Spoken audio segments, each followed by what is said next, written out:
I wanted to share this with you. In another video, we talked about how some Orthodox Jews are searching for a link to connect Donald Trump with the royal house of King David. Since they believe that Trump is Messiah, they are looking into his ancestry to find out where he can be connected to the royal lineage of King David and the kings of Judah. Now, as it happens, in 2015, the Daily Mail did a story on the ancestry of the candidates and reported that according to the ancestry site myheritage.com, Donald Trump, through his mother, is a direct descendant of royalty, the kings of England, the Plantagenets. And after doing a little digging, you will find that these kings of the Plantagenet family were also descended from the Norman kings of England, including William the Conqueror. So we have already a definite connection to royalty. And there are many people who have long believed that the kings of England are somehow linked to the kings of Israel. And I don't doubt a link will be found linking Trump with King David. Whether it's fact or fiction, what matters is that many people will believe it.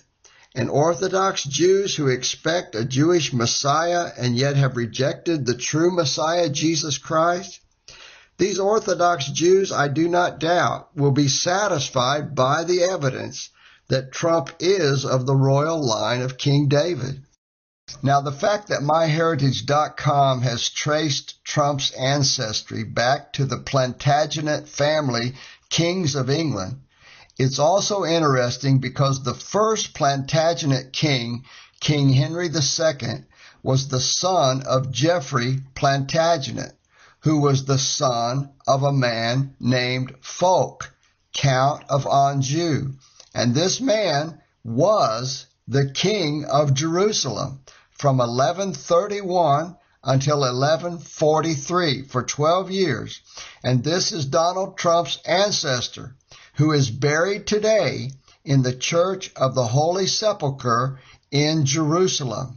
This man Fulk, the Count of Anjou, was a very wealthy military commander of the Crusaders. In the year 1099, the First Crusade, sanctioned by the Roman Pope, had conquered Jerusalem, slaughtering the Muslims who occupied the city. And this is what was being called Christianity in those days. Instead of trying to win Muslims to Christ, the Muslims were hated and they were killed. And as a military commander of the Crusaders, Fulk was eventually crowned the king over the kingdom of Jerusalem. And a historian who lived at that time described Fulk in this way: he was a ruddy man like King David.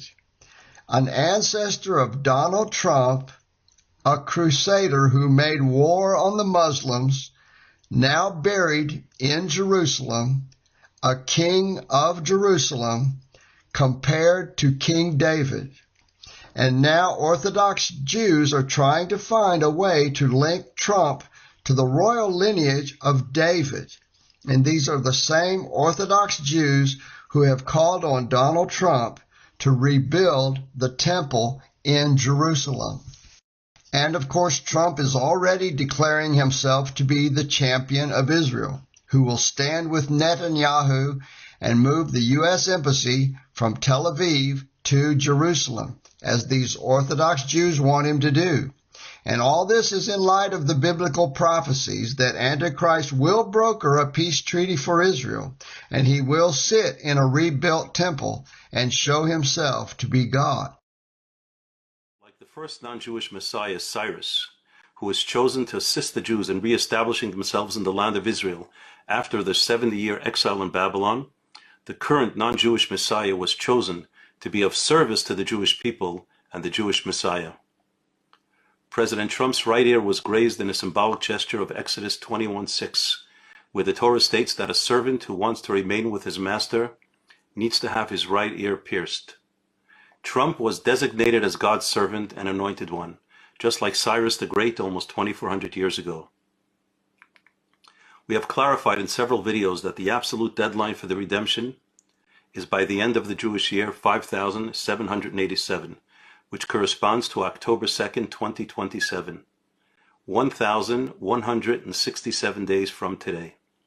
Thus, the redemption will surely occur during Donald Trump's tenure. And I have good reason to believe Donald Trump was chosen to be the one to redeem the sins of Esav through offering his assistance in rebuilding the Holy Temple on the Temple Mount and establishing the Jewish kingdom over all of mankind in Jerusalem. Perhaps it is no accident that the numeric value of Donald Trump in Hebrew is the same as Messiah, son of David, Mashiach ben David, 424. In the rotunda, right? That was during the congressional medical, right? The head rabbi of Ukraine. They want you to mail and some of the rabbis in Israel. They want everybody at this table. Thankful for what they you don't do. understand the cost of it because they're inefficient. In the Hebrew religion, they wait for the Vault rate Messiah should be to higher. come. Wow. So the Messiah, Moshe ben vault David, rate if should you be take their name, you see where it adds up 424. If you take your name, Donald Trump, and then there's your 11, it adds up to 424. It's something that is very, very unbelievable. unbelievable. What does that mean? It means It's like you have the same numbers than Messiah, you know. it's like meaning Good, right? Yeah, it's like not good. It's like best. It's like miracle. Why 424? Why is it? It's like name of Messiah, you know. That's his name, Messiah. The Messiah comes out to 424. What are the numbers you have? No, it's not the number. exactly the number. Your name, and the numbers, it adds up to his name. It's 424 in the Jewish. So it's like Messiah is the person that's come to save the whole world. So it's like you're the savior being there. That's for you a blessing. It's amazing. We just thought we're like, wow. It's amazing, you know. It can't hurt. It can't hurt. However, Donald Trump is mistaken if he thinks he was chosen to make America great again. He will no doubt do a lot of good things to strengthen our economy, protect our borders, and allow religious freedom to flourish. But America will never become a great country on its own, because Esav's days are numbered. All our elite institutions and centers of power and influence are rotten through and through. The majority of Americans under 30 who are college educated and who are the future leaders of America support the vicious monsters of Hamas rather than the holy and courageous soldiers of the IDF. No human being, even Donald Trump, can reverse this. No. The greatness of America does not lie in its own success. America will be great when the Messiah comes.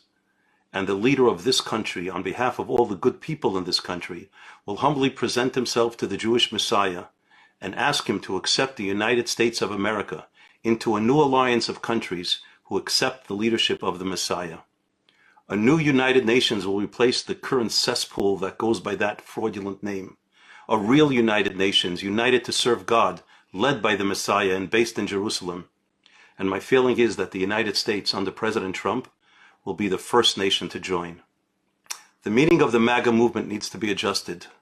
America was a great idea, but it was never realized. When the American government under FDR chose not to lift a finger to save the Jews from Hitler's inferno, America was not great. They slammed the door shut even to Jews who miraculously were able to escape from the clutches of Nazi Germany. How great was that? And during the Six-Day War, America sent a spy ship, the USS Liberty, to the Mediterranean to relay vital military information to Israel's enemies. How great was that? Although Trump can make America safer and more prosperous, he cannot make America great. And that is not what he was chosen for. I believe he has a much greater historic role. It is no accident that Trump was anointed by God in Pennsylvania, where the Declaration of Independence was signed. The MAGA movement needs to be tweaked from Make America Great Again to Make America Godly Again. Donald Trump has taken the first step by proclaiming to the whole world that which is clear to anyone who wishes to see. The entire episode on Shabbat of July 13th in Butler, Pennsylvania, was clearly orchestrated by God, and the fact that President Trump turned his head a mere second before the shot grazed his ear was clearly miraculous.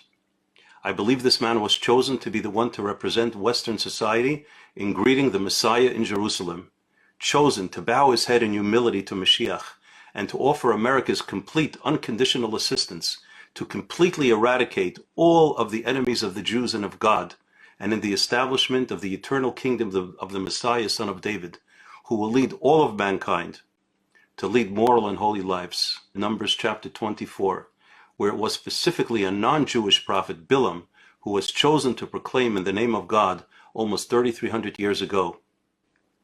I see it, but not now. I perceive it, but not in the near future. A star shall go forth from Jacob, and a staff shall arise in Israel, crushing their enemies and dominating all of mankind. Edom shall be demolished, and Israel shall be triumphant. May we all witness this speedily in our days. Temple being built in Israel. Do you believe that at all? I didn't ask you ahead of time, so maybe. Well, yeah, I mean, certainly, and there's a push for that. And did you notice that one of the very first things when Trump was elected, the rabbis in Israel calling on him and Putin to use their international clout to do what? To rebuild the temple. Don't think this can't happen. I think impetus is on our side right now. I think we're moving towards a moment. And the rabbis over there, some of what the mystical rabbis are saying is very, very curious right now. Trump upset victory divinely sent to begin messianic process, say Israeli rabbis. Oddly enough, Trump goes to Israel in 2012, decides not to run for U.S. president, meets with heads of states, comes out of that, you can watch the YouTube on television, and he starts talking to the Jewish people, telling them to vote for Benjamin Netanyahu and the Likud party, which they did, right? I am the chosen one. Pastor Joseph? Yes. Prayer? Let's pray together, may we? Yes. Father, your word says, if your people who are called by your name will humble themselves and pray and seek your face, you will forgive their sins and heal their land. Father, I thank you that we have a President Donald Trump, who believes in the power of prayer.